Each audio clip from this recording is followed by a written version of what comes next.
In today's video, I'll show you how to book your flight or hotel on Agoda and pay later, giving you the flexibility to plan your trip without paying everything upfront. Start by opening your browser and going to the Agoda website or launch the Agoda app on your phone. Log in to your account or create one if you haven't yet.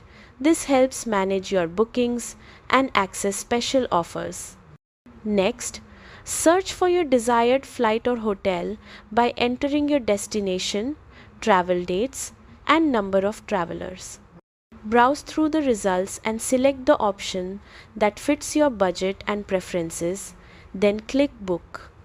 On the checkout page, review all your booking details carefully: travel dates, guest information, and room or seat preferences. Then look at the payment options. Here, choose the Book Now, Pay Later option via Bill-Ease, Agoda's partner, for flexible monthly payments. Follow the prompts and provide the requested details accurately. Once submitted, you'll receive a confirmation email or notification with all your booking information. And that's it. You've successfully booked your trip on Agoda using the flexible payment plan, making travel planning easier and stress-free. Happy travels!